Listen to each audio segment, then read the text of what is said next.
Hi. Are you in a situation where you know you've exhausted every possibility to have a reconciliation or to maintain a happy or reasonably secure and stable relationship with your partner? Whether it's a long-standing relationship, a legal marriage, or a live-in situation that's gone on for a long time, you know you have to make a change. So the question we're going to be dealing with today on Mindful Parenting is, how can you minimize any harm, any stress, any damage, emotionally, physically, mentally, or spiritually, to your children during this process? This is a very personal issue for me because many years ago, I found myself in this situation where I had to go through a divorce. My child was relatively young at the time. I wish that some of the things I'm going to share with you today I had known then. The truth is, of course, we can only give what we have, and we can only share what we already know. And hopefully, as we learn better, we do better. So perhaps there's something in these, what I like to call golden nuggets of insight after my more than 30 years as an intuitive, a life and love coach who has worked with literally thousands of people, many of them children, and many of them adults who are children of divorce or separation. Golden nugget number one for today, from my heart to your heart. Get really clear on how you want to approach this. Remember that children are watching you. They learn at least as much, not only from your words, but from how you comport yourself. Get clear on the standards and raise the bar higher and higher as much as you can, so that in every interaction with your former partner or your estranged partner, you can bring as much love and consideration, not only for yourself, but for the children and for him or her, as the case may be. Remember that peace and harmony are major goals. That it's more important to be happy and to get free in a way that is respectful of the love you once shared than it is to be right. So even if you're hurt or confused or feel betrayed or abandoned, even if you're angry and fearful,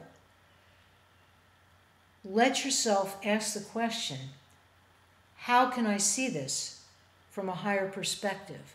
How can I go within and pull out the pearl of insight and wisdom that will help me get through this situation with my dignity and my inherent knowing of my own value intact, and no matter how the other person is behaving, how can I help him or her, again, as the case may be, to get through this process in a way where we will both come out able to get on with our lives and able to be the best possible parents imaginable to our child or our children. That's a tall order, and I know you can do it. And please know that I'm holding a prayerful space every single day for that to be happening.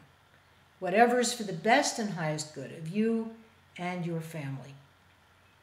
Golden nugget number two. Remember that no matter how hurt or angry or confused or what an emotional or financial conundrum you feel like you're in, you must have loved this person at one time. You may still love this person, but you may not like them so well right now. And they may not like you. And there may be a lot more going on than you even know about the other person's situation. So I'm going to ask you to remember that energy once created, and love is a very potent energy in the universe, it always exists. Therefore, it's changing form now, but it still exists. So ask yourself, the Bible quote, "Let the meditations of my heart be one of understanding." How can I see this person in their light, in their goodness? How can I remember the better memories that we shared?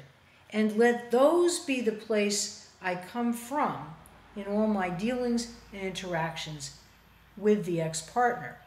The children will see this. The children will know this and feel it energetically, and they will respect you more, in most cases, because they'll see that you are striving, however imperfectly, to really keep things on a high plane and not succumb to the temptation in the moment of being sarcastic, of trying to be self-righteous or right, whatever that means for you at the time. They'll see that your flexibility based on having healthy boundaries about what you will and will not agree to are operating. And that really is a very powerful message for them, that you are strong, you are resolute, and you're stable, and you're someone who they can count on. Because as children, one of the greatest gifts we can give them is to model living an effective, purposeful, wonderful life, even during periods of time when it's not so easy. And the next golden nugget. In almost every client's life who I've worked with over these 30 years, when we've done a little bit of probing, one of the things that has caused them to behave in often self-sabotaging ways has been an old feeling of guilt or shame that they've taken on during childhood. Children, it seems, tend to internalize, tend to blame themselves whenever something seems to go wrong in the family, whether it's the death of a grandparent or a sibling or an aunt, an uncle, a parent, whether it's the death of a pet, whether it's a loss of a job on the part of one or both of the parents, financial difficulties, chronic illnesses, addictions, or the separation and divorce of the parents. They tend to bring it inside and feel that if they'd been smarter or better behaved or more charming or more tuned in to the needs of the parents, it wouldn't have happened. Nothing in most cases can be further from the truth, because usually when you really explore it, the seeds of why the relationship now has to change form were present before the child or the children ever came on the scene. To the extent that you can actually, sometimes in clear wording, say to the child, I need you to know, this is nothing that you did.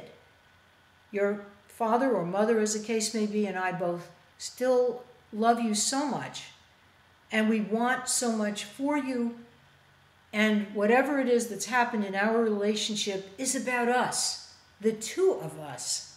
It's not about you. You're innocent. You were innocent from the beginning, and you're innocent now.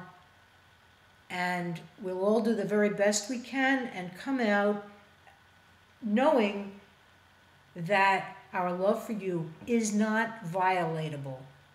It's inviolable and unconditional love. This is a tall order, but I know you can do it. And if you have questions based on what I've shared with you today, please don't hesitate to get in touch with me. You can either leave me a commentary below the video screen here on YouTube, and or you're also welcome to send me an email, which many of you have been doing, and I do my very best to read each one and respond personally. The email address is coachhq@gmail.com.